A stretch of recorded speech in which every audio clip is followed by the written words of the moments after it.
funciona.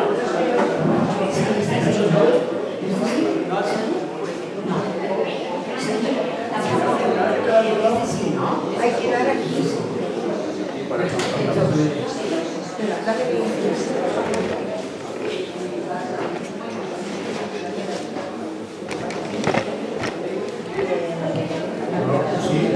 Micrófonos. Sí.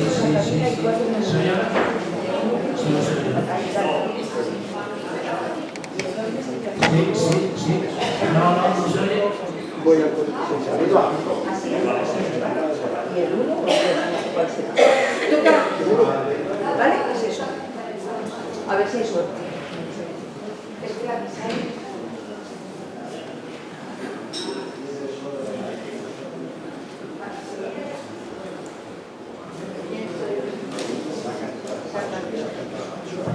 ¿Se oye ahora? Sí. Bueno, buenas tardes, muchas gracias a todos por venir a una tarde de perros como esta. Y hoy vamos a dedicar la sesión a hablar de la desbandada. Y no iba a ser yo quien iba a presentar el acto, pero tenemos algunas noticias importantes que dar y por eso me he adelantado para que luego estemos todo el tiempo hablando de la desbandada. En primer lugar, ahí, ¿lo pones otra vez bien? O sea, dale con el ratón a la luz. En el ordenador. Bueno, por lo que me he adelantado es porque en el día de ayer llevamos por fin todos los restos exhumados al laboratorio donde van a hacer el estudio antropológico. Y entonces quería presentaros este resumen que sí que lo presentamos en las jornadas que hicimos el día 7 de octubre, pero queremos decírselo a los que estéis hoy aquí porque creemos que es un resultado realmente magnífico. Sabéis que en Colmenar fusilaron a 108 personas, 107 hombres y una mujer, de 9 pueblos de la zona norte de Madrid. Y de esos 108 personas, 18 los rescataron sus familiares en el momento del fusilamiento y los enterraron en tumbas familiares. Con lo cual, los que estamos buscando son 90 de los 108, 18 están ya en sepulturas familiares, por lo tanto buscamos a 90. Y en la campaña que hicimos el año pasado conseguimos rescatar, sumar 12 cuerpos completos en la fosa que se conoce como fosa civil. Y en la campaña que hemos hecho este año se han recuperado 66 esqueletos en posición primaria, es decir, completos, además de algunos restos óseos que pueden dar lugar a otras personas, pero no están enteros, ¿no? Pero enteros hay 66, que se sacaron en 2 fases, la primera 41 y la segunda 25. Eso quiere decir que de los 90 que buscamos hemos encontrado a 78, bueno, de los 108 a 96. Eso en un cementerio es prácticamente imposible, porque los cementerios siempre necesitan espacio y lo que hacen es sacar restos óseos, reducirlos, echarlos al osario y poner encima nuevas sepulturas. Entonces, nosotros hemos conseguido, es decir, están todos, porque los 12 que faltan sabemos dónde pueden estar. Hay una serie de sepulturas que están encima de las fosas y debajo hay, sin lugar a dudas, fusilados. Pero en estos momentos no hemos tenido acceso a ellos. Si hiciera falta, solo hay que levantar esas sepulturas y buscar debajo. Pero en principio tenemos 40 familias que han donado una muestra de saliva para obtener su ADN y esperamos que al menos esas 40 familias puedan recuperar los restos de sus seres queridos. Esto fue ayer en la Facultad de Biología de la Universidad Complutense. Cada individuo va en una caja, cada una de estas cajas lleva un individuo y en el ascensor tuvimos que ir en esos carritos subiendo a la planta octava, que es donde se encuentra el almacén del Laboratorio de Antropología Esquelética de la Facultad de Biología de la Universidad Complutense. ya esa fase se ha concluido y ahora ya empieza el trabajo de laboratorio. Por nuestra parte seguimos haciendo hincapié en que todo aquel que tenga un familiar que haya sido fusilado en Colmenar se ponga en contacto con nosotros para tomar una muestra de saliva, es decir, poder obtener su ADN para la identificación. El problema no es qué se van a hacer con los restos, eso buscaremos soluciones para todos, pero hay muchas personas que quieren recuperar esos restos y enterrarlos con los suyos, con sus padres, con sus hijos, y los que no puedan porque no tengan dónde o porque no podamos identificarlos, recibirán una sepultura digna en alguno de los cementerios, probablemente en Colmenar. Hemos solicitado una entrevista al arzobispo de Madrid, y si no, en los cementerios de sus lugares de procedencia. O sea que por eso no os preocupéis, lo importante es identificarlos. Los hemos buscado y los hemos encontrado, y ahora lo que necesitamos es identificarlos. Y esto es como ha quedado el cementerio. Esta es la fosa que se conoce como el paseo, ya está completamente asfaltada. Los 12 que faltan pueden estar aquí. Estos son 2 sepulturas. Aquí hemos encontrado 66 y hay restos aquí y restos detrás. Evidentemente en medio tiene que haber. Y aquí esta es la fosa civil. Debajo de este cenotafio puede haber gente, y debajo de esta sepultura corresponde a un alcalde socialista de Colmenar que pidió, no le fusilaron, y pidió a su familia que cuando muriera le enterraran con los suyos, porque sabía que aquí, sabían que en esta zona había restos de fusilados. Ahí es donde encontramos el verano pasado 12. Entonces estamos muy contentos por los resultados. Hay que transmitirles a las familias que ha sido un éxito este trabajo, pero que vamos a seguir hasta el final, y para ello necesitamos la colaboración de todos. Y ya la otra alegría que os quiero dar para entrar en la... Gracias a las exhumaciones conocimos el año pasado a la hija de Tomás Pereira Rivero.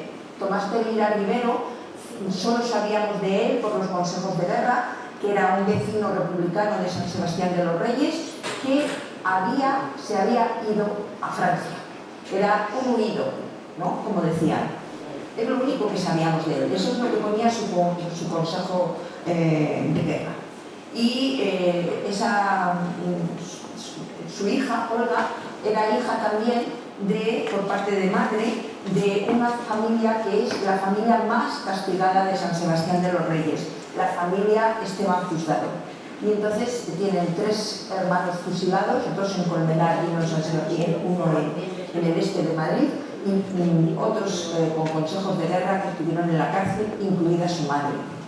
Entonces nos contó la vida de todos ellos, nos proporcionó datos, fotografías, y nos contó que su padre había hecho el periplo de los exiliados republicanos españoles en Francia, había pasado por los campos de concentración franceses, y después de un tiempo el gobierno francés, aquellos que tenían posibilidades de trabajar, les hizo un contrato para que se fueran a trabajar en lo que supieran. Este hombre dijo que había trabajado siempre en el campo y se fue a una granja a Orleans. Perdona, Carmen, un momento.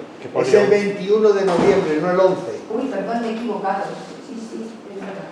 Es el 21, por eso lo escribes ahí. Ahora os pido disculpas. Es que no estaba previsto, pero se me ha ocurrido que era bueno hacerlo ahora, y lo he hecho hace un ratito ahí y me he equivocado. Gracias. Entonces este hombre colaboró con la resistencia en Francia, ayudó a vencer a los nazis, pero tuvo la fatalidad de que le detuvieron, la Gestapo le detuvo y terminó en un campo de concentración nazi en Mittelbau-Dora. Este hombre, esto era cuando entró y esto es cuando salió, pesaba 32 kilos. Le liberó el ejército británico. Entonces nos enteramos de esto. Sabíamos que hay una campaña internacional promovida por un artista, un escultor alemán, Gunther Dennig, y que se están colocando piedras de este tipo, se llaman Stolperstein, dificilísimo decir y lo diré mal en alemán, piedras de la memoria, piedras del tropiezo, para que la gente cuando las vea en el suelo mire y pregunte por qué está esta piedra aquí, ¿no?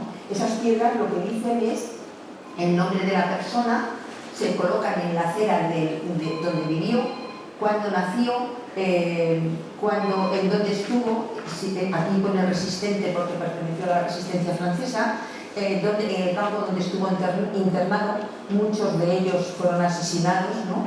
Y pues pone liberado porque tuvo la suerte de ser liberado, ¿no? Entonces, esta piedra por fin la vamos a colocar el día 21 de noviembre, perdonad, el 21 de noviembre a las 12 de la mañana en la acera de su casa familiar, que es la calle Bilbao número 20. Nos gustaría mucho que acompañarais a la familia. Hay familia que vive en San Sebastián de los Reyes y familia que va a venir de Francia, 3 generaciones, hija, nieta y bisnieta. Nos gustaría mucho que nos acompañarais.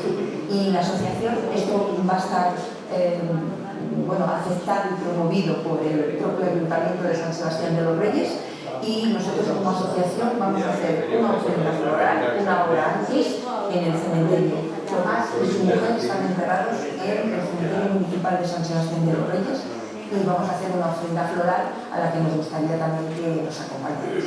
Y ya sin más paso la palabra a Juan Luis Valenzuela, que es el que va a hacer la presentación del acto.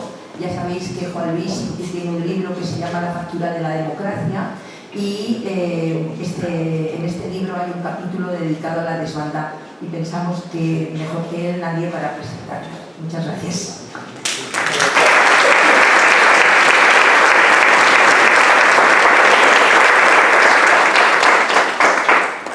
Buenas noches, gracias por venir desafiando la climatología adversa.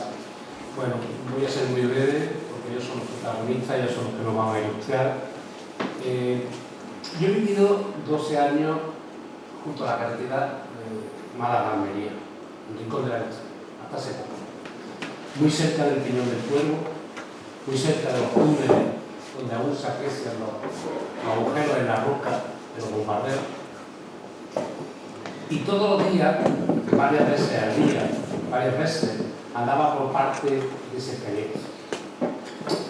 He estudiado desbandada, he escrito sobre la desbandada, he entrevistado a quienes eran, en este caso, niñas de 12 años cuando este crimen colectivo. He escrito y sigo escribiendo sobre esta masacre, y además me siento muy malagueño.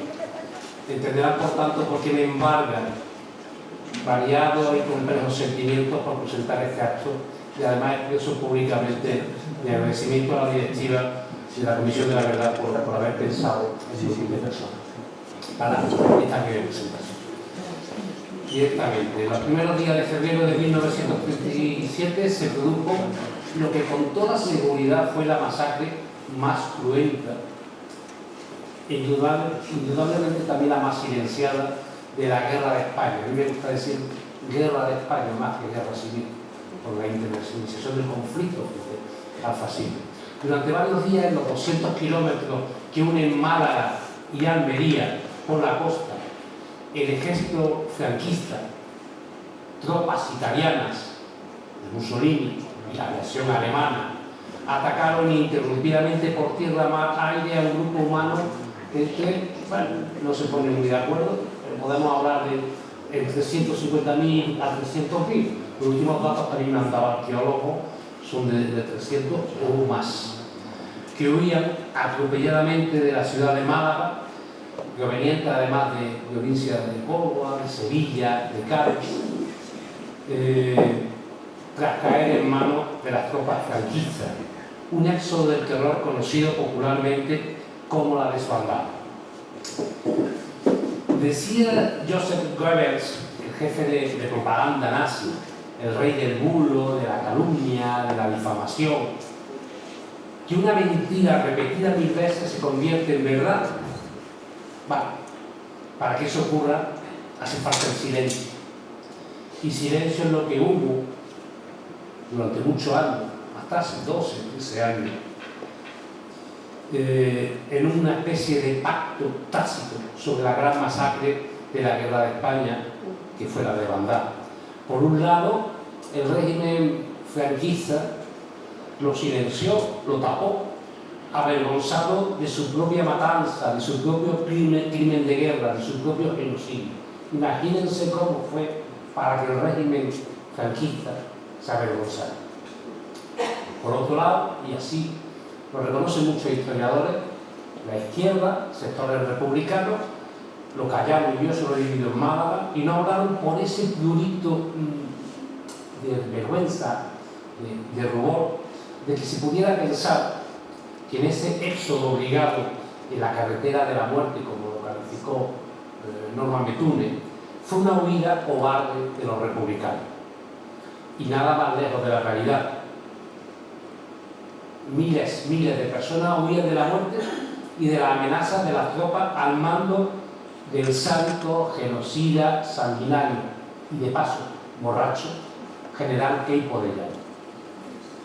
Pero no solo se silenció, sino que desde hace años, desde que hay activistas sociales que hablan y trabajan sobre la recuperación de la memoria, y en este caso de la desbandada, se intenta reinventar la historia, falsear lo ocurrido, crear la posverdad y achacarle a la República y a los republicanos la mayor matanza a población civil acaecida en la guerra de España. Es la misma solidaridad. Nada comparable en términos de víctimas guerrilla, por cierto.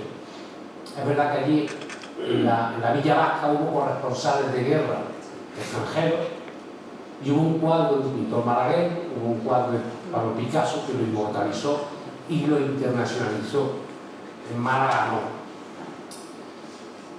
Como Goebbels, otros pseudo o falsarios historiadores a sueldo de monedas y también de salario ideológico, intentan diseñar un relato a su medida sobre este genocidio. Escribió en su libro, que lo recomiendo, La desbandada, el médico canadiense Norman Bethune, un patriota canadiense en España, un patriota español de Canadá, incorporado voluntariamente al batallón Mackenzie Papineau para que con sus unidades móviles salvaran la vida en esta carretera maldita. Contaba Bethune lo siguiente: lo que quiero contaros es lo mismo que yo vi en esta marcha forzada, la más grande, la más horrible evacuación de una ciudad que hayan visto nuestros tiempos. Continúa en el libro hablando: habíamos pasado al lado de tantas mujeres y niños afligidos que pensamos que lo mejor era volver y comenzar a poner a salvo los peores casos. Era difícil elegir cuáles llevarse. Nuestro coche era asediado por una multitud de madres frenéticas y padres que con los brazos extendidos sujetaban hacia nosotros sus hijos. Tenían los ojos y la cara hinchada y congestionada tras 4 días bajo el sol y el polvo. Llévense a este, miren a este niño, este está herido, gritaban. Los niños envueltos de brazos y piernas con harapos ensangrentados, sin zapatos, con los pies hinchados aumentados 2 veces de su tamaño, lloraban desconsoladamente de dolor, hambre y agotamiento. Por eso, por todo esto y por muchas más cosas, tiene este acto muchísimo sentido. En lo simbólico, pero también en lo práctico. Porque hay que hablar de la guerra de España, hay que hablar de la guerra civil, hay que contar su fusilamiento, es necesario narrar sus atrocidades, el exilio, la cárcel, la miseria, el robo de bebés, la incautación del patrimonio de los desafectos, la expulsión de las maestras de la República, la depuración de funcionarios leales, las palizas en los cuartelillos de la Guardia Civil en los años de paz, la fortuna amasada por unos pocos a costa del hambre de muchos. Hay que seguir, es necesario desvelar y decir lo ocurrido en las fosas comunes y buscar a sus víctimas para honrarlas. Y parafraseando a Miguel Hernández, otro asesinado inocente por el caínismo fascista, hay que escarbar la tierra con los dientes y apartar la tierra parte a parte, adentrallada, seca y caliente. Hay que minar la tierra hasta encontrarles y besarles sus nobles calaveras y desamordazarles y regresarlos. Por eso, y termino, nada más ni menos que por todo eso hay que seguir hablando. Hay que dar a conocer la desbandad y lo que ocurrió en esos primeros días de un frío terrible y cruel mes de febrero de 1937. Porque no nos engañemos. Lo que vemos en esas dantescas imágenes de centenares de miles de personas, niños, niñas, abuelos, abuelas, familias enfermas enteras por agotamiento, hambrientas por la humedad calada en los huesos, cansados, asustados y acribillados por tierra, mar y aire, eran refugiados. Refugiados como los de ahora, como los palestinos que vemos camino del paso de Rafah en Gaza. Refugiados afganos, sirios, como los de ahora de Ucrania, sudaneses del sur, de Myanmar, refugiados somalíes, congoleños o eritreos. Son desbandad, muchas desbandadas diarias las que se producen ahora, 86 años después, en pleno siglo XXI. En 2022, el número de personas que según bajo mandato, el número de personas refugiadas bajo mandato de ACNUR llegó a 29,4 millones, y contamos 5 millones de partos. Lo que vimos en imágenes en blanco y negro de 1937 en España son las mismas imágenes que vemos en estos momentos a color en los telediarios de 2023. Vergüenza y más vergüenza, ignominia y más ignominia. Por eso seguiremos hablando de la desbandada, porque como afirma Levitsky y Ziblatt en el libro ¿Por qué mueren las democracias?, la historia no se repite, pero rima. Hagamos, por tanto, que ni se repita en ningún sitio del planeta y borremos los versos malignos para que la historia da un poco rima, para parar toda esa desbandada diaria que sufren millones de criaturas en todo el planeta. Por eso seguimos, por eso seguiremos. Muchas gracias.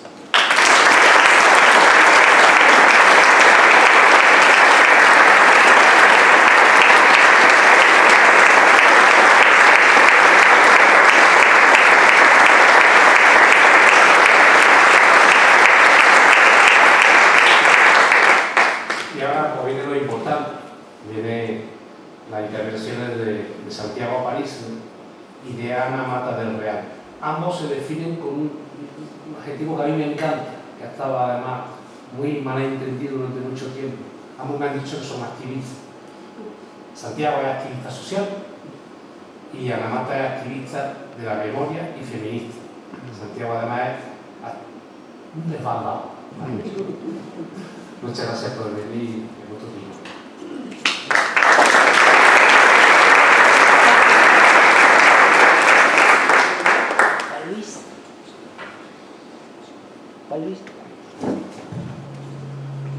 Juan Luis, ¿has apagado? Apaga.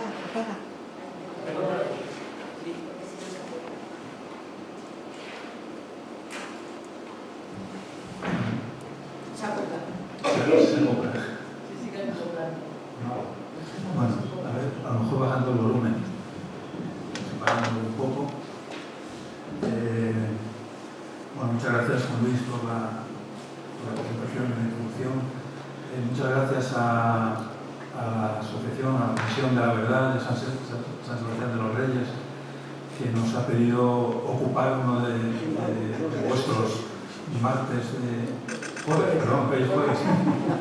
descolocados en la semana, nuestros jueves de memoria a la desbandada en este marco que para nosotros es un lujo. Normalmente no hablamos en sitios tan bonitos como este.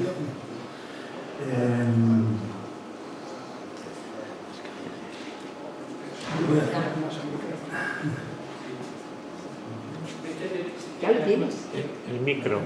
Ah, que no, la pantalla es que ahí no está todo. Que sí, que es lo tuyo. Dale, avanza. No, es que no se ve. A ver, si está aquí. Aquí sí se ve, pero no se ve. A ver, espera.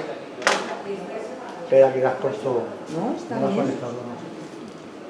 Quita eso. Este lo quito, sí. Se ha conectado. Ahora Ahora se llama. Aquí está este, no, este. Ahora, dale para atrás ya. Aquí estaba sentado. Yo creo que se oye bien, no molesta. Perdón. ¿No? Sí. Vale. Muy bien, pues vamos allí.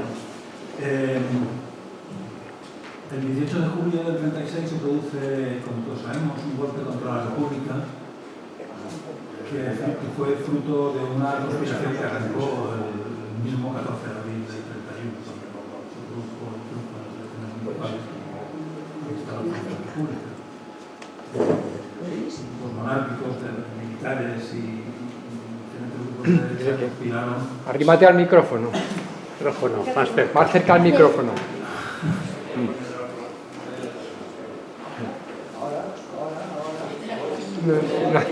No hace falta que te levantes. No. Hay que apagarlo. A ver, ahora. Sí. ¿Esto va mejor? Sí. Es que el acoplamiento es un poco molesto, sí, efectivamente. Gracias. Bueno, ese golpe militar se inspiró con una terrible vocación violenta, ¿no? El golpe estaba tramado y planificado con la intención de aniquilar a los oponentes, de aniquilar a lo que consideraban su enemigo, que eran los políticos, los sindicalistas, los trabajadores de la República. Paul Preston ha llamado en su último libro, llama a estos militares golpistas arquitectos del terror. En concreto a Emilio Mola, se refiere a Emilio Mola como el asesino del norte y a Queco de Llano le llama el psicópata del sur, ¿no? Entre los dos hicieron una pinza en España de auténtico terror. Los textos que hay a mi espalda son entrecomillados, no es una elaboración, son literales, ¿no? Es lo que Emilio Mola escribía para dar instrucciones a sus compañeros golpistas, o lo que Queipo de Llano largaba por la boca, por su boquita, en las emisiones de Radio Sevilla, ¿no? Era una auténtica pedagogía del terror con la que precedía al movimiento de las tropas. En el mismo mes de julio, apenas días después del golpe, ya había aviación alemana e italiana transportando al ejército de África desde Marruecos al sur de Andalucía, fundamentalmente a Cádiz, entre Cádiz y Sevilla, ¿no? O sea, el conflicto estaba ya internacionalizado desde el primer momento. Como antes ha dicho Juan Luis, nosotros también nos gusta llamarle la guerra de España, ¿no? Porque no es una guerra civil, es un conflicto internacional en el que los golpistas fueron apoyados desde el primer instante, desde la preparación, con la financiación y con la logística que ya proporcionaba el fascismo italiano, desde el primer instante una intervención militar extranjera en España.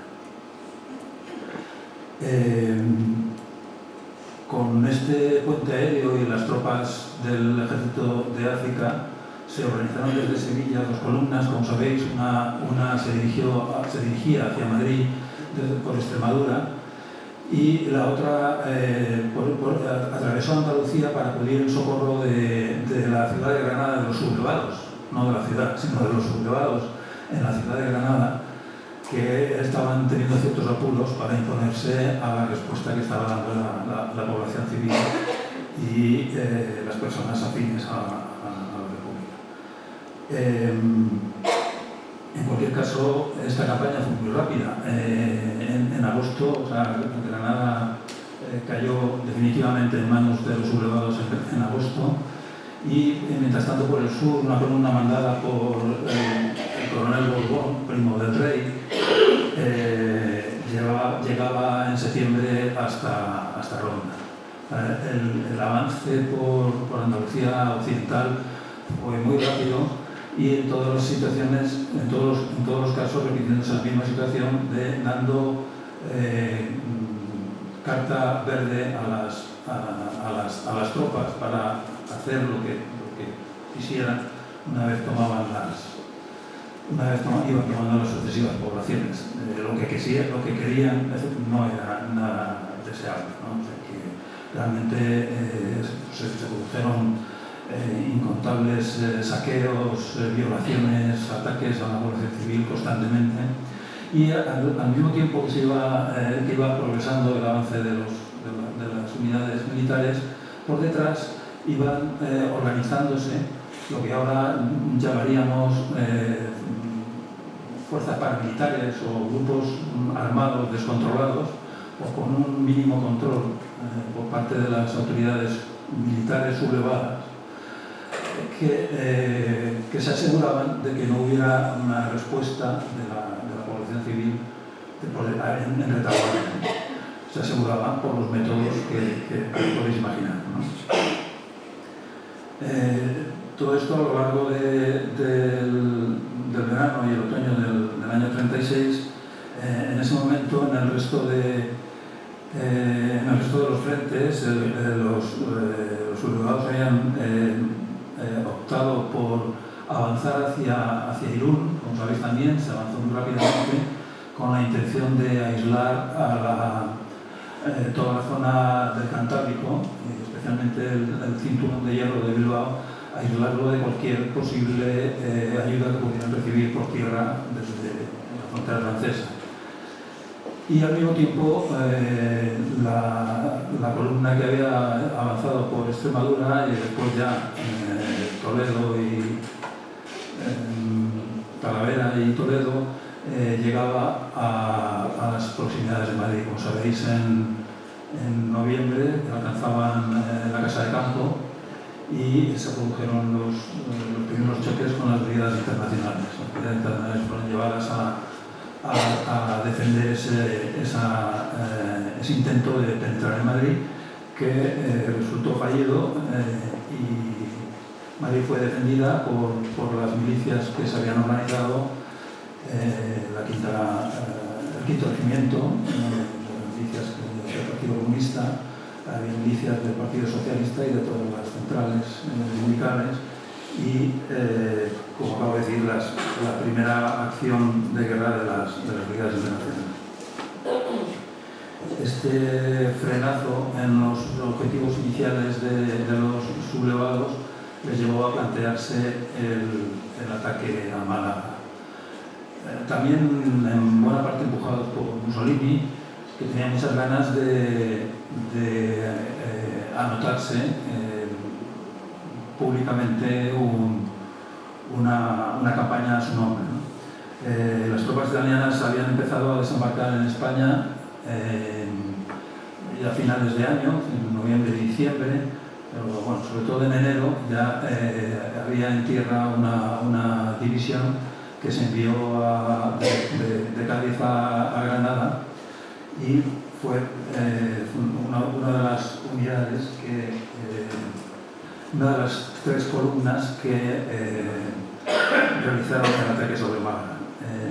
Los italianos desde Alhama de Granada y por el paso de Zafarraya, dentro de Zafarraya, y dos columnas de tropas sublevadas desde una desde Antequera y otra desde Ronda y Estepona. Sí se estableció el cerco de Málaga, que en principio podría parecer una ciudad relativamente fácil de defender por las sierras que la rodean, que podría ofrecer, me parece que es una orografía que podría ser válida para una cierta resistencia.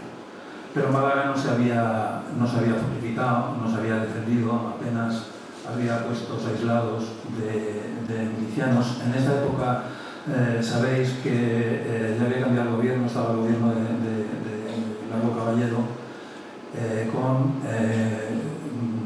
4 o 5 ministros del PC, y el Partido Comunista estaba presionando para abandonar el modelo de milicias populares y organizar un ejército regular que pudiera enfrentarse en condiciones al ejército profesional, que realmente la mayor parte del ejército profesional se había sublevado en casi toda España y sobre todo en África, donde estaba el grueso de las fuerzas mejor entrenadas. Esas tensiones y esas discusiones fueron una de las razones que impidieron que se trabajara más a fondo en la defensa de Málaga, y el ataque llegó sin que los defensores tuvieran suficientes medios para una defensa eficaz. El avance de las tropas de la Legión, de los regulares, de los italianos, el Corpi de Tropi Volontari, prácticamente no tuvo resistencia, con los milicianos replegándose prácticamente en desorden en la ciudad. El ataque a Málaga se inició el 3 de enero, el 3 de febrero, y el día 7 entraban las tropas italianas. La tarde del día 7, domingo de carnaval,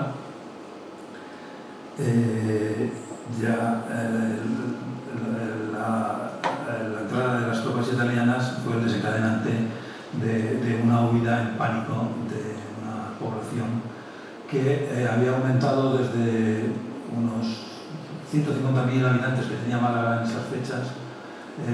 Había recibido, por todas las subidas que había generado el avance de las tropas por toda Andalucía, había ido produciendo muchas pequeñas desbandadas que todavía se siguen llamando en todos estos pueblos. Se sigue hablando en Morón, en Estepona, en pueblos del sur de Córdoba. Se sigue hablando de las huías, ¿no? Se sigue recordando las huías, que eran evacuaciones que hacían desordenadas del personal civil, fundamentalmente, pues se puede entender, mujeres y niños, en dirección a Málaga. En Málaga había probablemente, se estima, más de 90.000 refugiados en esas fechas, ocupando pues todos los espacios disponibles, incluida la catedral.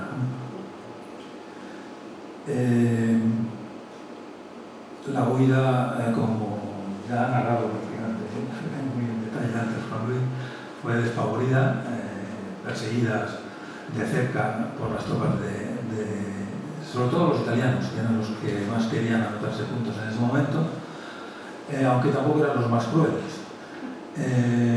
Pero sí resultó aterradora la acción de la aviación y de la marina sublevada, que ya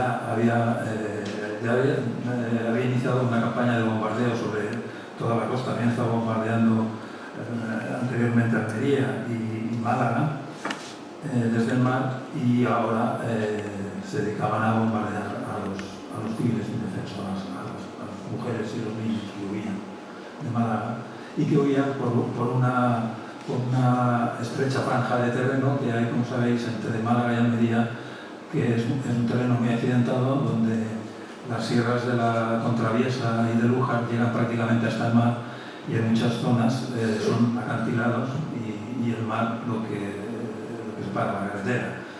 El bombardeo de los barcos llegaba incluso a desprender rocas de los acantilados que caían sobre las personas que había. El escenario es aterrador, como podéis imaginar, y luego veremos o escucharemos con testimonios de los supervivientes, y nos contará. El gobierno sí que trató de enviar ayuda, pero ya era tarde. Norman Bethune había salido de Málaga. Norman Bethune estaba en Valencia en enero, tratando de negociar con el gobierno cuál era su papel, como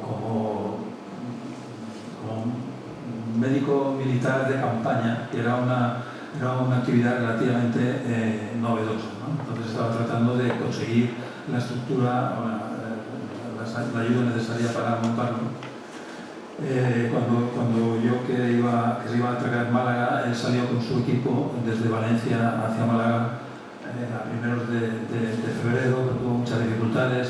Ese invierno era muy lluvioso, había sido muy lluvioso, las carreteras estaban en malas condiciones, uno de sus vehículos se averió en Almería, les retrasó también. Pero en cualquier caso, con todo y con eso, fue la primera persona que testigo de la tragedia que se estaba desarrollando sin que nadie lo supiera, que nadie estaba, no había eco de lo que estaba pasando en esa carretera. Él empezó, avanzaba contracorriente, comenta en el libro que antes ha mencionado Juan Luis, que empezó a haber primero grupos aislados, bueno, primero algún vehículo, caballerías, personas en caballería, luego grupos aislados, hasta que de repente su coche, su vehículo estaba absolutamente rodeado, no podían avanzar, ¿no? Y viendo la magnitud de la huida, del éxodo, y las condiciones en las que ya las personas llevaban 4 o 5 días como mínimo en la carretera, decidió emplear su vehículo en evacuar como pudiera. Estuvieron sus dos compañeros, Hassan Saiser y Thomas Borghi, evacuando pequeños grupos de personas, pues solo tenían un pequeño vehículo, como digo, durante 3 días y 3 noches. Pocos días después, ya el 13 de febrero, llegan las tropas de la Tercera Brigada Internacional, que fue la unidad que mandó la República a contener el avance de los sublevados, y el batallón Chapallé y Berlín, que llegó poco después, después de unos pequeños enfrentamientos, bueno, a lo mejor no tan pequeños, en la altura de Motril, estabilizaron el frente en Castel de Ferro hacia el norte, y ya el frente se frenó ahí, el avance de los sublevados, de los golpistas, y el frente quedó estabilizado en ese punto hasta el final de la guerra. Lo que ocurrió durante esos días, como decimos, como venía diciendo, ha sido silenciado, y solo hasta muchos años después, ya entrado este siglo, casi 70 y tantos años después, ha sido cuando los testigos, las supervivientes, han podido empezar a hablar. A partir de esa fecha, de estas fechas de primeros de este siglo, se empezaron a hacer ya algunos trabajos, tanto académicos como documentales, como periodísticos, y en concreto uno de los programas de televisión española, de la 2, por la memoria, recuperando memoria. La memoria recobrada. La memoria recobrada, Carmen, gracias. La memoria recobrada, no consigo recordarlo. Dedicó 2 o 3 programas, al menos un par de programas a Madre. Hay una versión reducida de uno de estos programas que hemos propuesto que veamos juntos aquí. Son, como vais a ver, fundamentalmente testimonios de supervivientes, y hablan por sí solos. Parece, pues lo vemos ahora. ¿Lo pongo ya?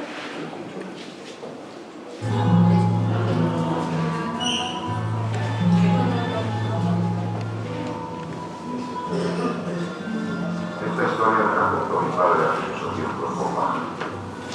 Comienza a principios de febrero de 1977, cuando las tropas franquistas y del general Italiano Robata estaban en las puertas de Málaga. Entonces, miles de refugiados de Málaga y de la provincia emprendieron la huida hacia Almería, caminando por la carretera, lo que nosotros llamamos la que él me nombró por primera vez la carretera de la Paz.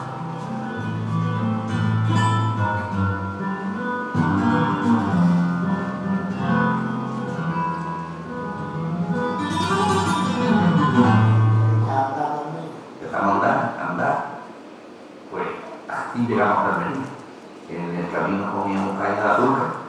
una ala. Nosotros estábamos matemáticas, porque nos cansábamos, éramos niños mayores, pero éramos niños de 10 a 12 años, 13 años. Total, que íbamos, nos andamos 20 kilómetros, por ejemplo, y ya nos tendíamos la cuneta a dormir, que ya no podíamos más. Y ya te digo, el terror era enorme, las cuadras bombardeando por la costa, los aviones bombardeando a las alturas y ametrallando las carreteras. La cantidad de muertos era espantosa, de gente muerta en las carreteras, mujeres con niños pequeñitos dándole nomás pegadas a las cunetas, los niños moribundos, las madres llorando, que iban la madre con los niños nada más, el padre a lo mejor iba por otro sitio, por la milicia o como así. Y total que era un caos, un desastre. La cantidad de gente, vamos, yo de eso no se me olvida en la vida, la cantidad de gente. Paralelamente, las columnas ya españolas se situaban en la ciudad con el objetivo de cortar Motril, pero determinaron no cortarla definitivamente para que saliera toda la población, que era mayoritariamente civil. Las columnas del moderno ejército italiano avanzan rápidamente sobre Málaga. En las puertas de la ciudad aguardan a las tropas franquistas del coronel Borbón. Los primeros en huir serán los más de 90.000 refugiados que abarrotan la ciudad. Luego harán los malagueños. Les espera un trayecto de 200 kilómetros hasta Motril, la frontera republicana. Y en cada demora, mucha gente, me acuerdo yo, íbamos subiendo a pendiente hacia arriba, que iba a la carretera llena de criaturas. Cuando aparecen dos aviones y uno empieza a disparar en un lado y otro en otro, la gente empieza a correr, y allí hay unos túneles pasados, hay unos túneles donde pasaba el tren y la gente se nos podía ir, otros tuvieron que ir a la cuneta porque no tenía otra salvación. Hasta que pasando el Torremano empezaron los grandes bombardeos, que venían 3 aviones, que venían 2 o 3 barcos, que iban a hacer cuastería, sería Canarias y Baleares, sí, que era lo que estaba allí, y estos disparaban a bocajarro porque se ponían muy cerca, como nadie le estorbaba, se ponían muy cerca, y desde luego fue cuando ocurre ese accidente de la alcantarilla, donde aquello estaba criatura. ¿Y qué hay que hacer? Que entra un bus por la alcantarilla de los meses. Y allí había un masacre enorme, porque mi padre bajaba un poquito de la cartera abajo, y yo bajé con él, y mi padre me dice, no, quédate ahí. Pero la cosa de los tíos, yo quería verlo. Y mira, aquello era, vamos, un masacre de criaturas. Y las paredes de la alcantarilla, a la explosión, se desconchó todo lo que estaba más débil, y había, allí lo veo que trapos, escombros y cosas, allí eran de tanta criatura. Yo eso no lo podía contar antes porque estaba llorando. Ahora se ocurre para mí. Nosotros tocamos hasta que llegamos. Lo primero que venía eran los barcos para cañonear por la mañana y inmediatamente después los aviones. De los aviones, para librarnos la cuneta de la carretera, nos tirábamos al suelo y pidiendo que la toma cayeran cerca, era la única salvación. Y luego venían los otros y nos entrañaban también. Así que cuando emprendíamos la marcha, figúrese cómo estaba, cuando había caído la bomba, cómo estaba la carretera. Allí estaban los muertos, allí estaban los perdidos, y allí se quedaban, porque el cielo iba a recoger, y el cielo iba a entregar. Si todos estaban queriendo nos quitar de la carretera lo más pronto posible. Y entonces la única forma de saber si íbamos a llegar era llamándonos. Y yo, mamá, papá, mamá, aquí, hija. Yo decía, vamos a descansar un poquito, pero no me más, porque mis pies ya no me sostenían. Los tenían llenos de llagas que se me habían reventado, ensangrentados. Era un suplicio. Cada paso que daba era cada grito de dolor. Y mis padres, mira hija, ahora cuando podemos andar, pero nos bombardean, vamos a hablar un poquito más. Una de las mentes de color que me distraje. Y cuando los llamé no me contestaron. Gritemos fuerte y tampoco.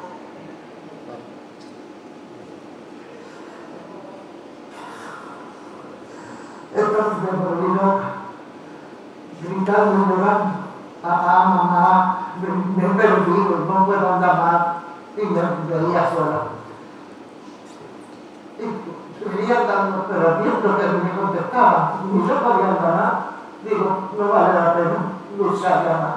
Entonces me senté en la carretera, en una piedra, me senté allí y digo, que sea de mí lo que quiero.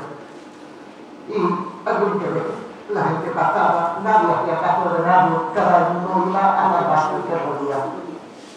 Yo no sé si ya me quedaban siquiera lágrimas para llorar como lo que había llorar, y ronca la preguntaba como mi padre. No sé qué hora sería, ya hacía mucho tiempo que había amanecido, y empezaron a cañonear los barcos. Yo no me moví, nadie me quedé sentado, no vale la pena. Y de pronto oí el trote de un caballo.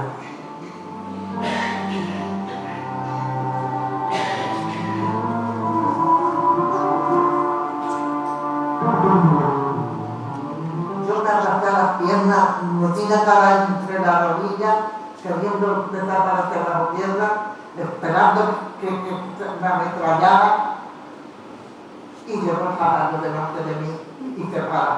Y yo así corrida. Y entonces después una voz que me dice, pero chiquilla, ¿qué haces aquí sola? Digo, entonces había que llamar un poco a mi toca, la encontré, levanté la cabeza y era un soldado de los míos. Le dije, de una manera le dije, que me he perdido de mi padre, tengo los pies llenos de llagas y no puedo andar más. Dice, anda, súbete al caballo pronto y vamos pronto, que no estamos lejos. Entonces me ayudó a subir al caballo, a aguantar trote. Claro, que se quedó pensando de que usted la gente... Era por la playa, por la calle Cristo, por todos lados. Iban las criaturas locas perdidas, no sabían dónde iban las criaturas. Aquello era pena, porque aquello que iban las criaturas tiradas fundidas ahí en el camino esperar, había una pila de árboles de álamo, había mimbre, y allí estaban ahorcadas las criaturas, los coches andaban sin goma, con las llantas solamente, y las criaturas iban ahorcándose, eran depilladas porque iban desesperadas, y también llegaron las criaturas a las madres con los niños que lo llevaban en brazos y estaban atacados y muertos allí. ¿En el río?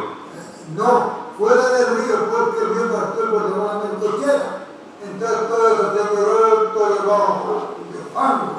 Y era tanta que de altura de fango, lo que había que centrar en los redes que había abajo.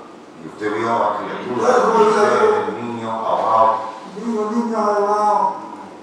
Allí tiraron las criaturas, las madres de la mente entregan a los chiquillos abortados allí, muertos. Entonces lo iban sacando y con carros de bolsa y una red que le echaban, lo iban echando al carro, una bomba de criaturas muertas allí, tanto niños como hombres, como mujeres, como todos allí muertos. Madre hizo una centena de papas fritas y un huevo, y me dio una sábana, una almohada y un cobertor para mi hermano que se tapara y comiera. Primeramente fue un tratamiento. Y me dijo un señor, dice, están en la cárcel, que todavía no sale. Entonces fuimos, nos acerco a la puerta de la cárcel y los dos estaban abrazados llorando.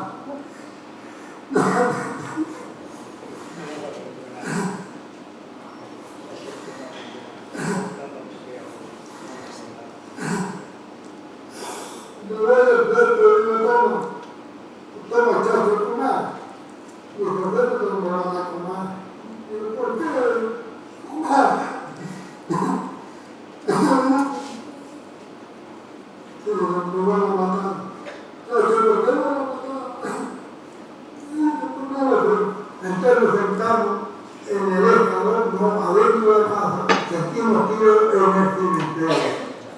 Mi madre dijo, José,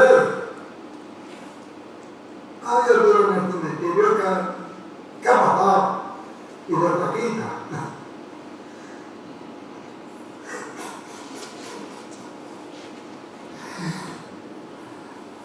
Lo han matado.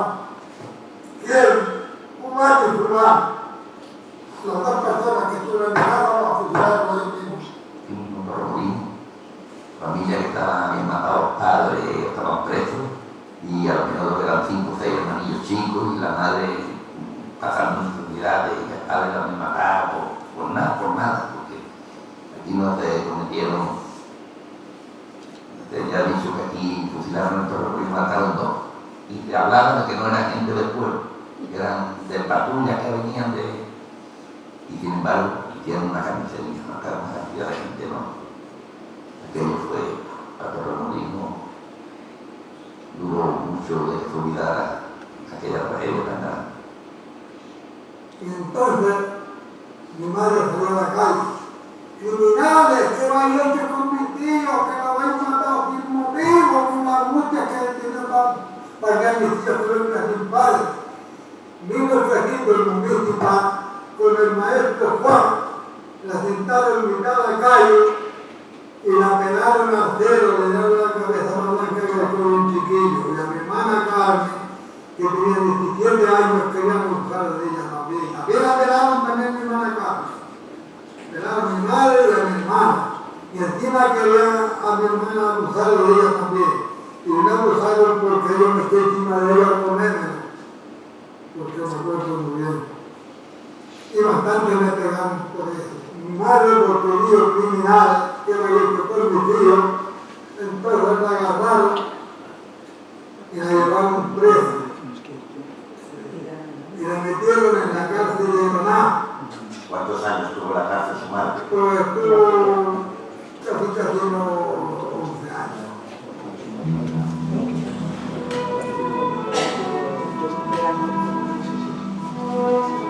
Aunque es difícil imaginar tanta crueldad y tanto ensañamiento sobre un pueblo, la carretera de la muerte jamás fue mencionada por los ganadores de la guerra civil. Han tenido que pasar 70 años para que se pueda hablar de ella. Tengo la certeza de que la mejor manera de que cicatricen esas crueles heridas no es mediante el silencio, sino por la palabra libre.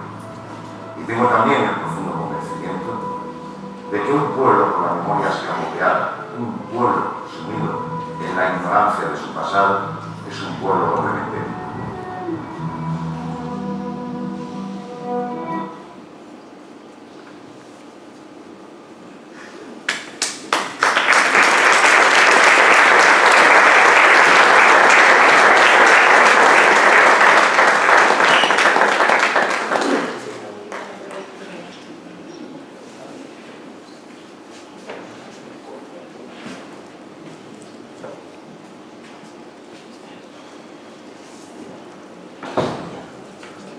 Bueno, pues me toca hablar a mí.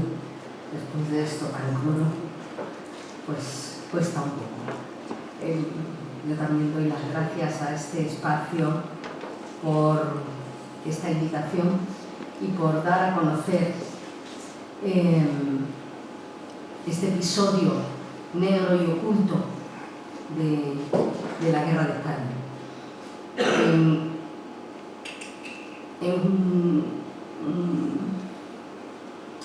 A mí, cuando veo las imágenes de Gaza ahora, de la huida, de esas madres con esos bebés, o esos hombres, ese empuje hacia el sur, y hoy veía cómo nos estaban bombardeando y sabía que venía aquí, era ver en directo lo que esta gente en el año 37 pasó. Pasó por un golpe de Estado contra el gobierno legal y legítimo. Las guerras las promueven el capitalismo y el imperialismo y la padecen la población civil. entonces y ahora. Y no podemos resignarnos, no podemos callarnos ante tanta injusticia, tanta crueldad. Lo que nos trae aquí, a Santiago y a mí, a Carmen, a los compañeros y compañeras que nos han convocado, es explicar o contar o hacer visible esta huida de Málaga a Almería. Málaga la Roja. Málaga era tenía industria, había un tejido social y laboral, principalmente en Andalucía. Sabéis que era la CNT, ¿no? El sindicato CNT, quien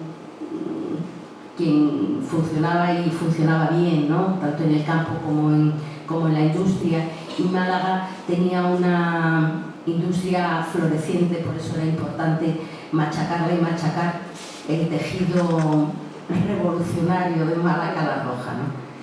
Entonces ya habían huido, como ha contado Santiago, venía huyendo del golpe de la invasión fascista, gente del campo de Gibraltar, gente de Sevilla.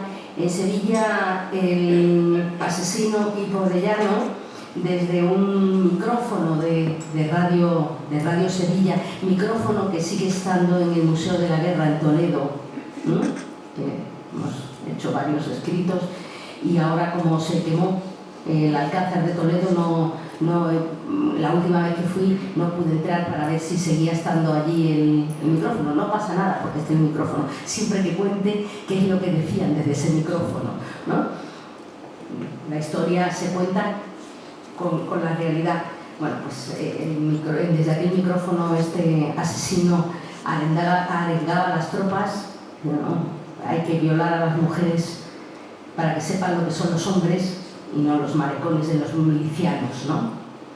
Pues claro, las madres, principalmente mujeres, era población civil, pero principalmente eran mujeres con niños o personas mayores, porque los hombres estaban en el frente o estaban en otro sitio.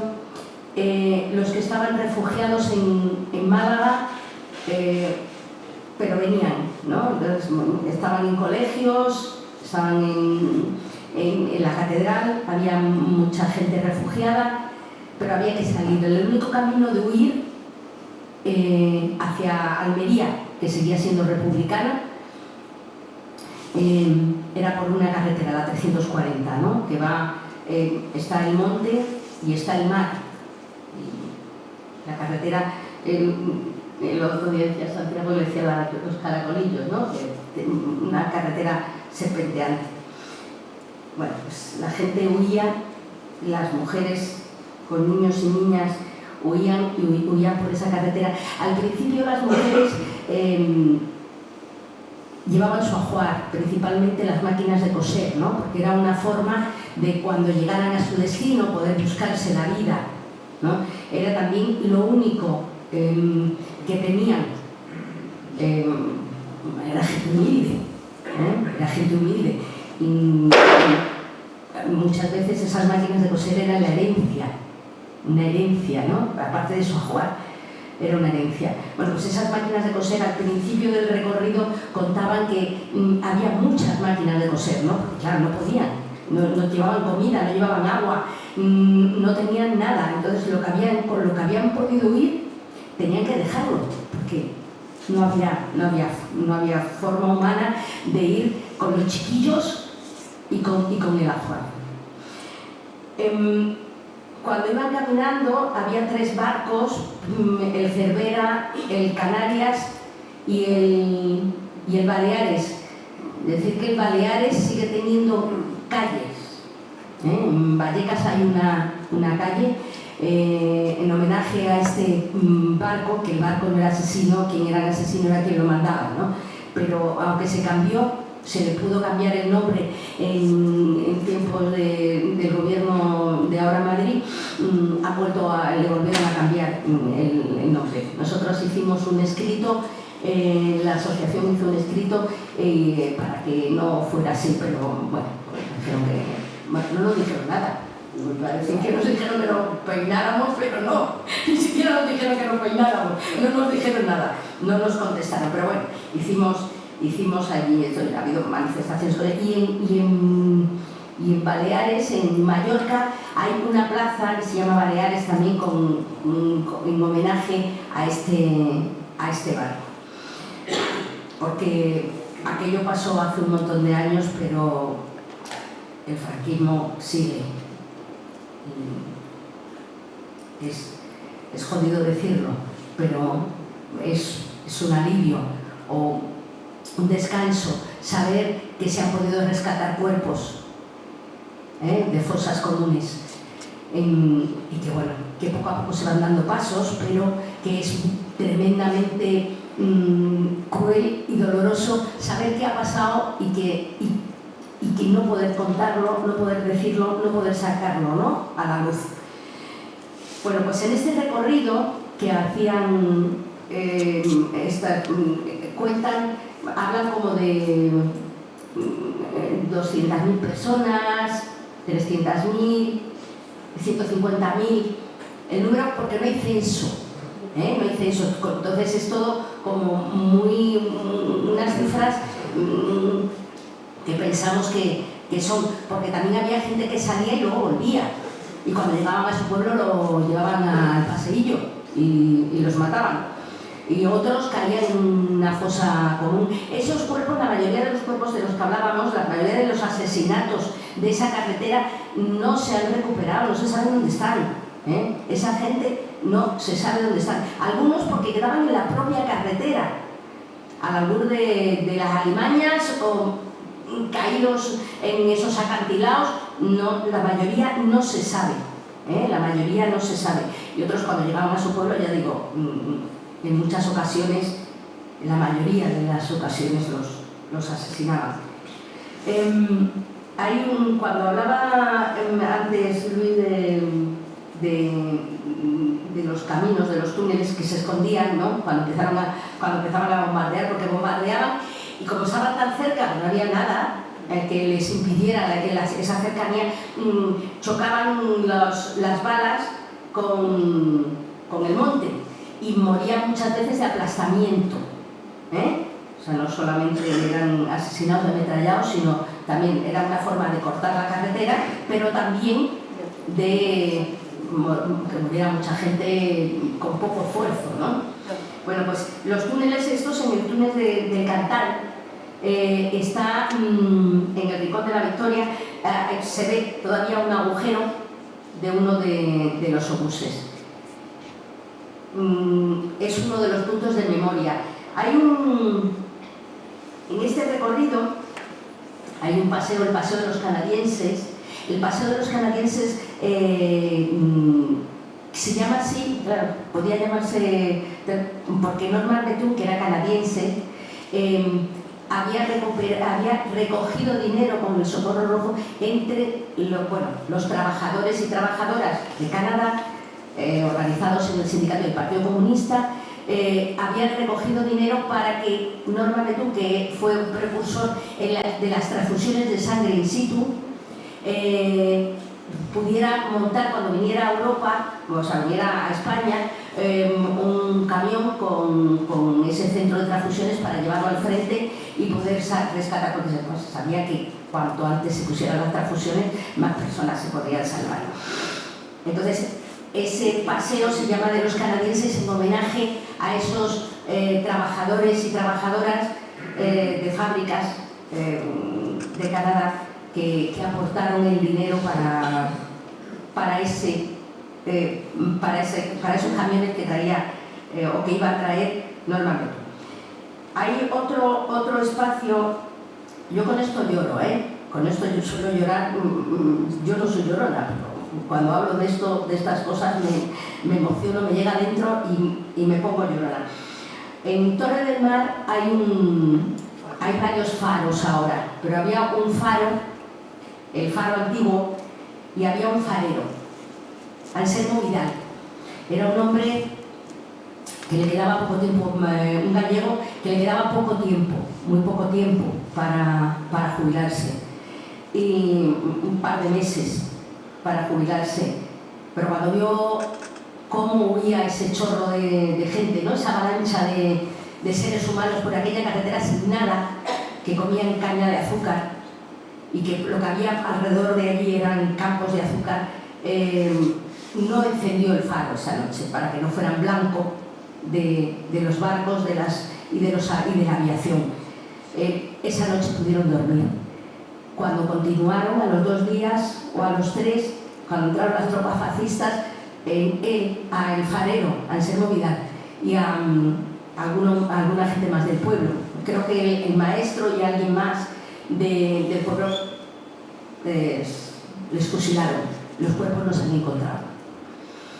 Ese era el terror fascista que había, ¿no? Que imperaba. Hay otras muchas, está la cala del aceite, que también un barco que iba a llevar suministro hacia Málaga también fue bombardeado y se llama cala del aceite porque parece que la mancha, ¿no? Llevaba aceite y arroz, la mancha tremenda que había en el suelo, ¿no? en el mar. Perdón. Luego hay otro episodio muy sangriento cuando corrían, como venían las tropas, en Nerja, en la plaza, en la ermita, había un orfanato y llevaron creo que eran 2 o 3 autobuses para rescatar a los niños y a las niñas del orfanato. Los bombardearon. Solamente quedaron 8 criaturas vivas. Uno de ellos pudo exiliarse, se lo llevaron, fue en un barco, me parece que estuvo en Francia, y en el primer ayuntamiento, los primeros ayuntamientos democráticos que hubo, fue alcalde de Torremolinos. Está el puente viejo del Barranco del Maro, que es otro sitio por el que iban, es uno de los caminos por los que iban, que también fueron bombardeados. Es un espacio muy pequeño, hay 2 montes, un puente, bueno, pues por allí consiguieron acercarse tanto los barcos que fusilaron, o sea que murió muchísima gente. Cuando se llega a Salobreña está, si lo conocéis, no sé si conocéis el espacio, pero bueno, hay un río que separa de Nerja, que es el río Guadalfeo. Tenían que vadear el río para continuar hacia Almería. Ahí había un puente que las tropas republicanas habían destruido para que no pudieran pasar las otras tropas y habían hecho un poco más arriba. La gente estaba desesperada y no buscó el otro puente. Había habido una crecida, había llovido, había también parecido una presilla pequeña que con las lluvias había reventado y bajaba el río con muchísima crecida. La gente intentó vadear el río y era lo que contaba este hombre, ¿no? Al intentar cruzar el río, ahí murió muchísima gente, si no directamente por las balas. En la huida allí murió muchísima gente, mucho niño perdido, mucho mujer desesperada en esa huida, bueno, pues que no fue capaz de retener a esos hijos que la mayoría de las veces, ahora tenemos un hijo, 2 hijos, pero entonces tenían muchos. Entonces tener que huir con esas criaturas en brazos, sin nada que darles de comer, bombardeándolos y sin nada que ponerle en los pies, pues tenía que ser terrible. Y si encima los pierdes, en alguna ocasión nos contaba, porque cuando hacemos el recorrido hay gente que te busca, ¿no? Me acuerdo el primer año, en el año 19, yo la primera vez que hice este recorrido, que hice la marcha integral, fue en el año 19, fue el primer año que hicimos, o sea, nos conocimos allí. El año 19 fue el primer año que lo hicimos. y salió a nuestro encuentro, no me acuerdo muy bien por qué sitio era, un señor con 89 años que iba con un coche que sabía que estábamos haciéndolo y que quería hablar con nosotros, ¿no? Porque quería contarnos que él era un niño chico que lo llevaban en brazos, ¿no? Casi que era muy pequeño, y que había huido de allí con su madre con sus 7 hermanos, ¿no? Bueno, pues algunos llegaron y otros no llegaron al final. Bueno, pues pasado ese río Guadalfeo, ya Norma Petún no pasa no llega a cruzar el río, ¿no? Se queda en la otra parte, ya ahí están los fascistas, y él huye. Él va en principio con el camioncillo, era un camioncillo que había comprado en Francia y que había equipado en Cataluña con los depósitos, las cosas necesarias para las transfusiones.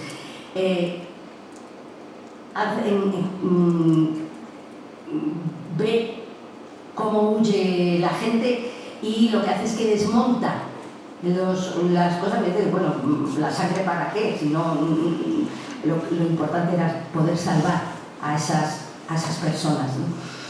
Y en principio lo que hace es que, como la gente le ofrece, los niños, llévatelo, se lleva camiones con niños y niñas, y cuando llega a Almería los tiene que dejar allí, en medio. No hay nadie que los recoja, no hay nadie que empezó a llevar ya madres con niños y niñas, y luego estaban con el Socorro Rojo Internacional, había 2 mujeres muy importantes que habían ido para la evacuación, Matilde Landa y Tina Modotti, y salen también al encuentro y van recogiendo un poco los críos y los adultos. Cuando llegan a Almería es terrible, porque duplica o triplica la población, no se sabe muy bien, pero no tienen donde refugiar a tanta gente.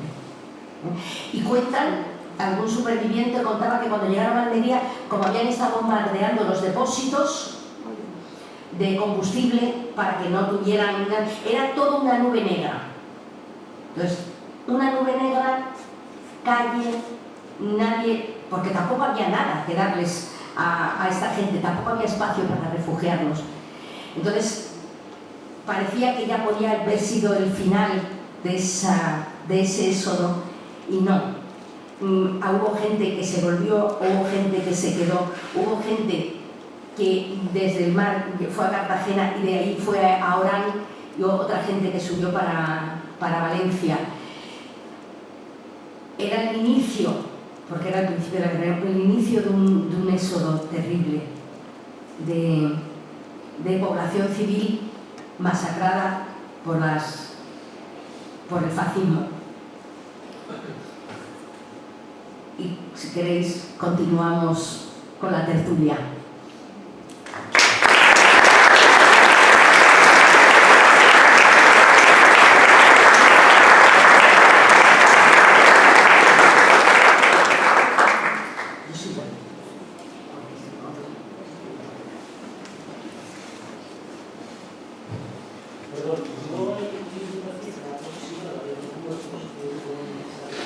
Hablan desde 3.000 y hay algunos que dicen que 15.000. 15.000 a mí me parece mucho, pero es que no hay censo.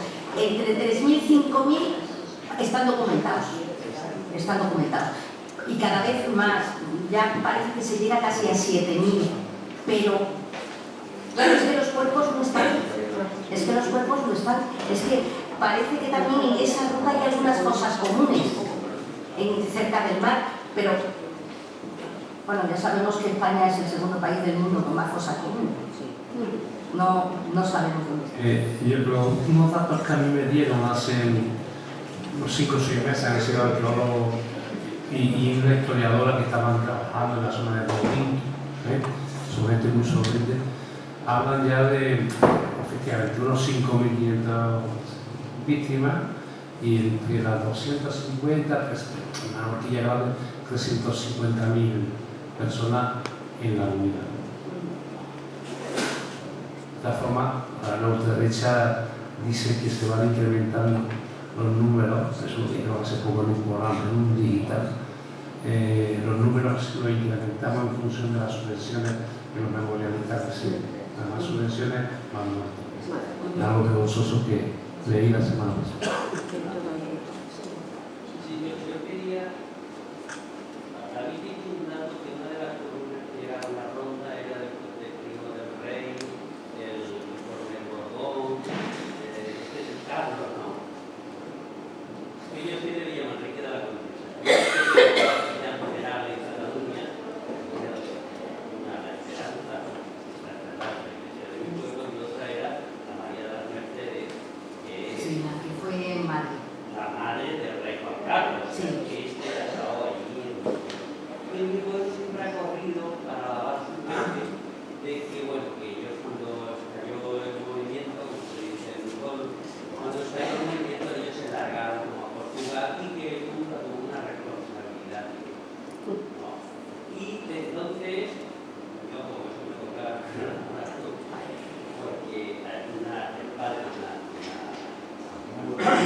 No creo que no es la misma persona, porque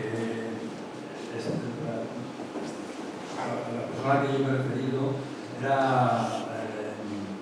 era coronel en este momento. O sea que, sí, no murió de alférez. No, este es el hijo. El hijo de este que era coronel se marchó al frente de Leibar, allí en el norte, lo pusieron bajo el, bueno, como protector de Mola, y entonces se ve que el primer día y este es el alférez provisional Carlos de Bono, eso es que tiene todavía la calle, y el padre es el que en este momento era coronel, y con el tiempo siguió ascendiendo y llegó a la capital general de Canadá. Era de cualquier caso, era militar profesional. Exactamente. Y era el abuelo del rey. Estaba en el ejército de África.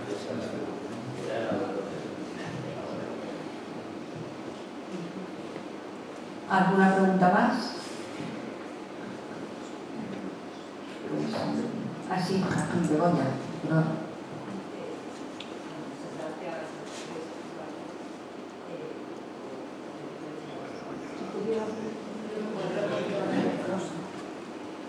Muchas gracias por esta charla tan más las cosas que han ido ocurriendo.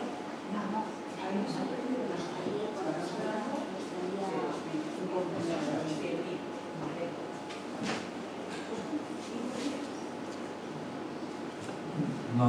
Es que la perspectiva anterior. Sí. La diapositiva anterior se refiere a los 5 primeros días del terror, especialmente. Una de las personas que aparecen en los entrevistados, en el primer documental que hemos visto, habla de que ellos le daban 7. Hubo desde algunas salieron en coche. Es decir, que hay de todo en ese texto, porque tenía coche muy poco y lo primero pudieron pasar, si les llevó la gasolina. Pero me llama la atención que realmente, claro, es como de repente es la huida generalizada por parte de todos los pueblos, por parte desde Málaga, y evidentemente es una huida generalizada que se puede comentar en todo el mundo que no se escapar de allí. Claro, ¿por qué se dejó escapar? Evidentemente se están bombardeando.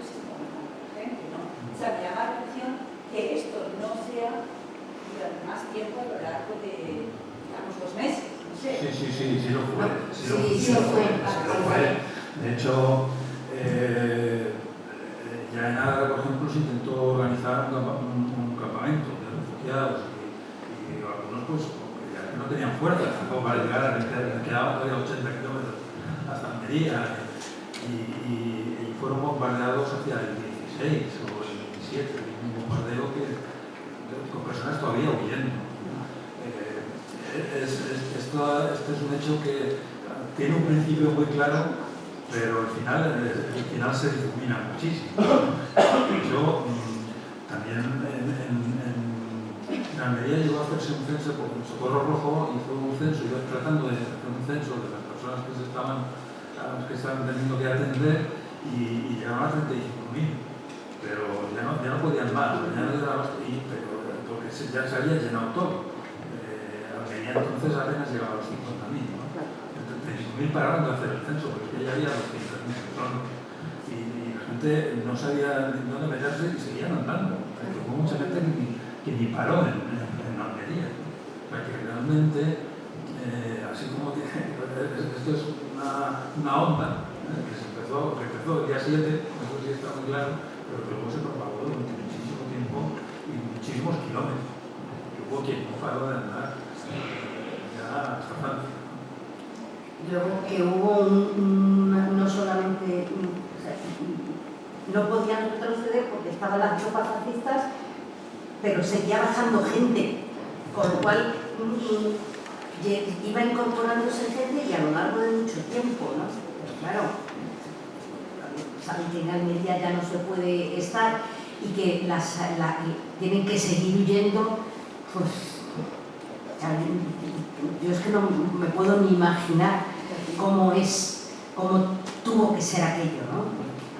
Ese río humano, niños perdidos, mujeres que parían, ¿no? Ahora le dan un poema de Silvia que no, aunque está anunciada en el cartel, Silvia es una poeta, una compañera que hace también ha hecho la de banda también, que es del 19 también, como nosotras, y ella es poeta, es vasca, pero ha tenido una hermana que está muy malita, no ha podido venir, pero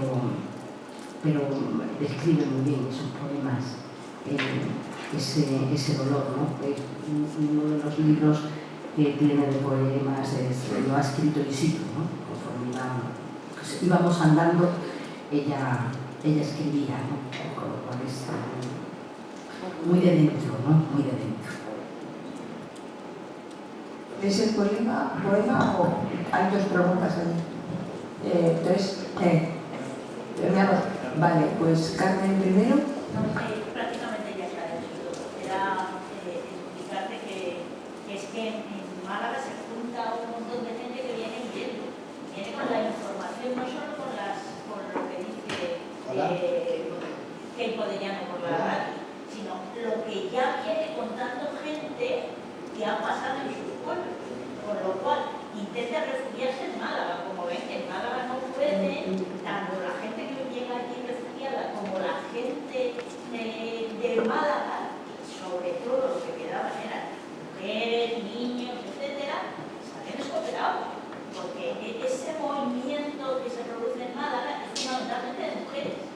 Porque evidente, y contra las mujeres es contra los que actúan el ejército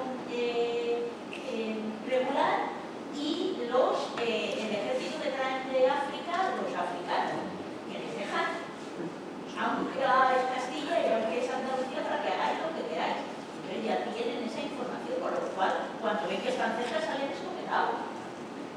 Porque la emisión por la las emisiones, ¿qué día fue?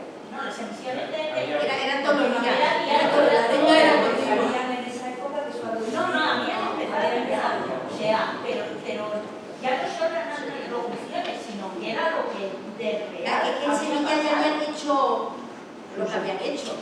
Ya había gente que venía hablando de las violaciones, de las matanzas de mujeres. O sea, era brutal. Con lo cual es ahí cuando se produce un poco la explosión de vámonos de aquí que esto llega.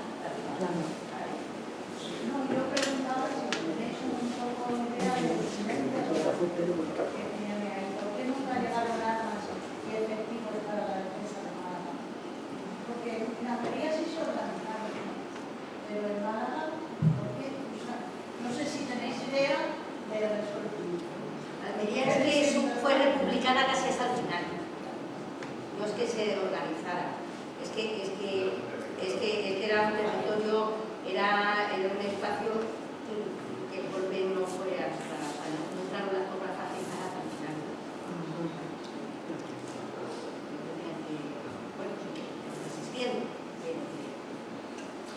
Bueno, aquí está listado como una de las incógnitas,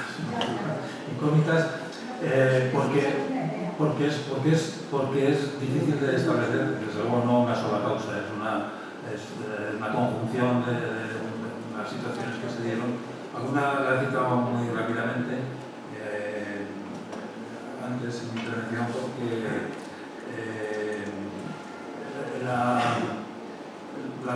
iba a decir la defensa de Málaga apenas existió, pero bueno, la defensa de Málaga fue en teoría la última, digamos, en manos exclusivamente de milicias populares, ¿no? Esa fue la última acción de las milicias populares. A partir de ahí ya el gobierno de la República consiguió empezar a armar un ejército regular, un ejército organizado, ¿no? Y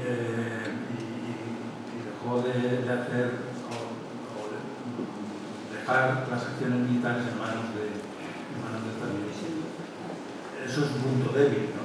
Que realmente hay más. Pero es que no se fortificó. Antes he mencionado que Málaga está rodeada de unas sierras que no hubiera sido muy complicado, dedicando medios y recursos, fortificar.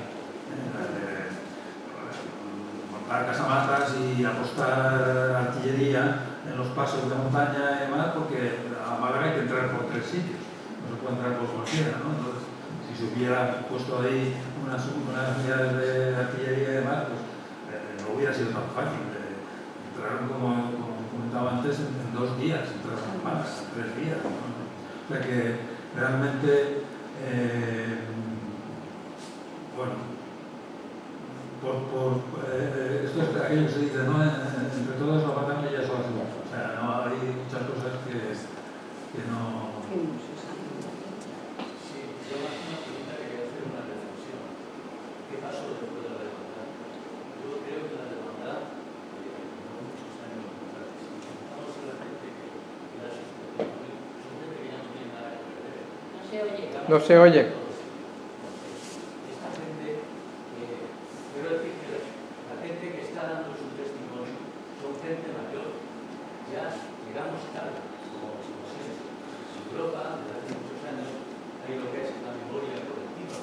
Mínima que sea esa. Yo, Franco, por la moneda que no tiene memoria, se sigue con las memorias, porque estamos a lo mejor abogados en este caso, totalmente dicho. Está ocurriendo en política, y bueno, que decir otra cosa, los cristianos, los alemanes que vinieron de estar, según Juan Garcés, la última factura que se pagó a los italianos fue en los años 60. Creo que los alemanes no perdonaron la deuda porque tampoco estaban en situación de cobrar. Vamos, lo que yo quiero decir es que la hermandad ha durado hasta ahora. El terror que hay en el pueblo ha durado hasta ahora. Son gente que ya no tiene nada que perder. Yo soy de Granada también. He vivido mi juventud por aquella zona. Yo nunca me he oído hablar de la hermandad, jamás. Yo no he ido gente mayor allí, porque como digo yo, la derecha ha hecho un trabajo impecable en el país. O sea, no sabemos absolutamente nada. Por eso las generaciones de ahora no tienen ni siquiera idea de quién acaba de votar. No lo saben. Creen que fue Fraga, o Rodolfo Martín Villa, o cuando el presentaba el Borbón, el delincuente Borbón, se puede decir que es un delincuente. Entonces, esto hay que explicarse para que no se vuelva a repetir. Digo que estamos todos hay que explicarse.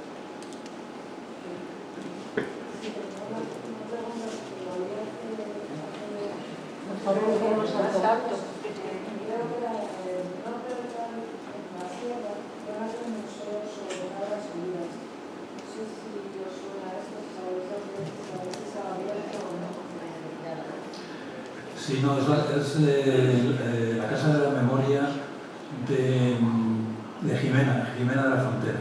En Jimena de la Frontera bueno, hay un centro de interpretación de las huías, digamos, de cómo fue el avance del ejército de África por la zona, como de demoledor fue el avance.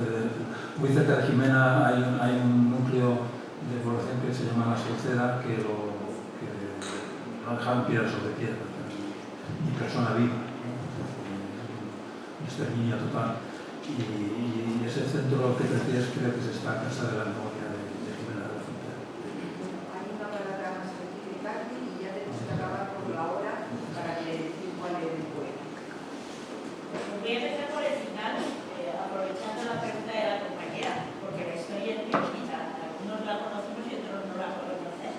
Es que en Jimena de la Frontera, la Casa de la Memoria era la casa de Festina debe ser el apellido del hombre, de los relojes, que vivía en Cataluña, pero que sus abuelos eran de Jimena de la Frontera y además eran rojos y además fueron represaliados, y en esta huida que se llevó hasta la salida ya para los campos de concentración de Francia, pues este hombre hizo dinero, volvió a su pueblo, compró una casa, no sé si era la casa de la familia, pero compró una casa que está justo al lado del ayuntamiento y la cedió al ayuntamiento para que fuese un lugar de memoria.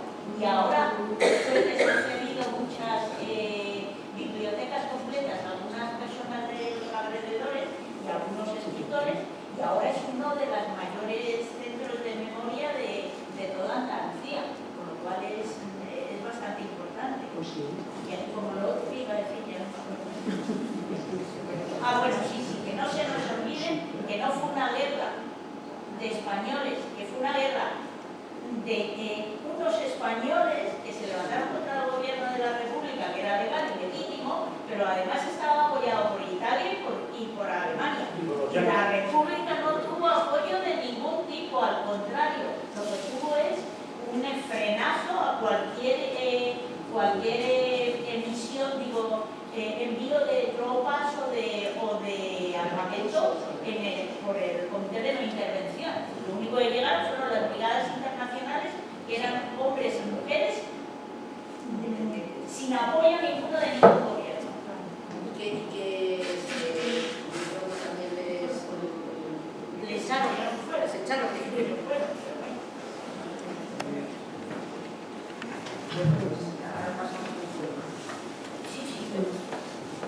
Como os hemos comentado antes, en el 19, una de nuestras compañeras, Silvia Delgado, que es poeta, fue escribiendo cada día, escribía de lo que le inspiraba, ¿no? El camino está recogido en un libro que ella editó.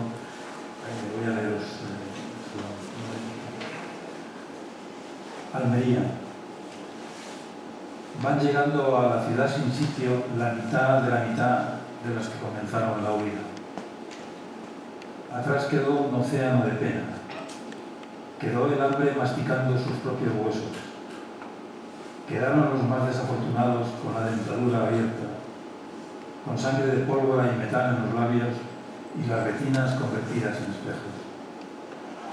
Una procesión trágica con la cruz sobre cada espalda va llegando poco a poco. Las llagas de sus pies dejan huellas indelebles en la mirada de quien contempla aquel desfile pausado de tristes hombres y mujeres con la voz debilitada de tanto pedir la paz con su estéril plegaria. Van llegando con el luto y con la culpa por haber llegado vivos. La sed larga de días, el sueño roto en los cráneos y un sinfín de heridas podridas que se abren cuando las miran. En la ciudad no hay sitio, no hay tanto arroz ni tanto abrigo. Su destino fue tan solo un espejismo que les alentó mientras subían.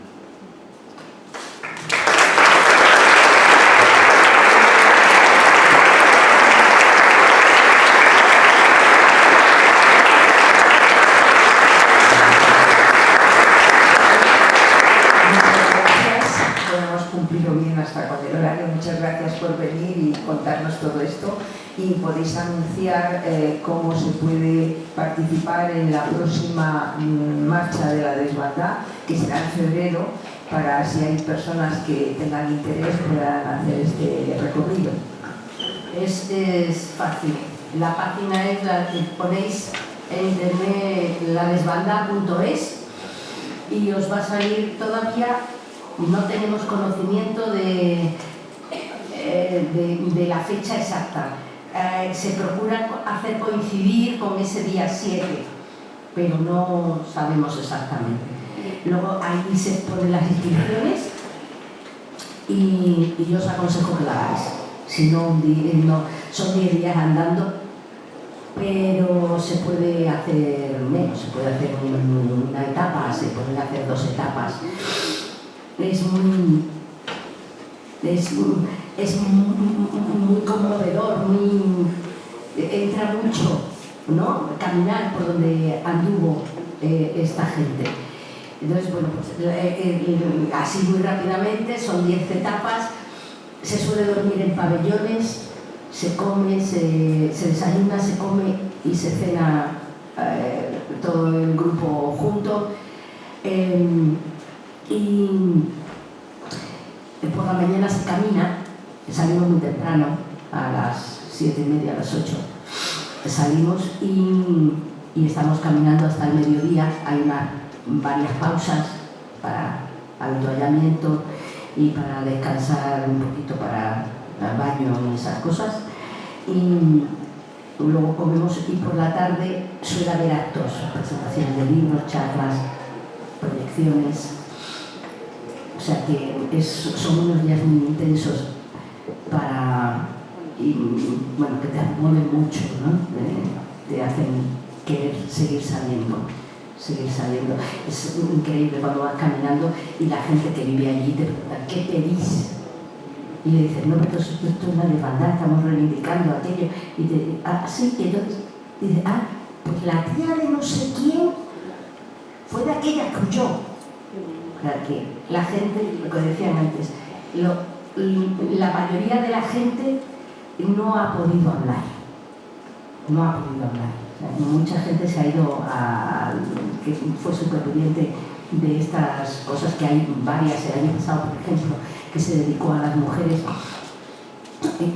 algunas que lo hicieron, una concretamente, una hija del exilio, lo hizo entera, hizo los 10 días andando.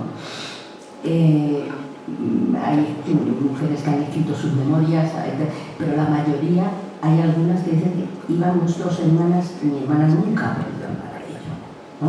Mi hermano no ha podido nunca hablar de ello. O críos que se dejaban en un cortijo, que tardaron 20 años en encontrarse con los padres. Esa gente no ha podido hablar, no puede hablar. Ya está.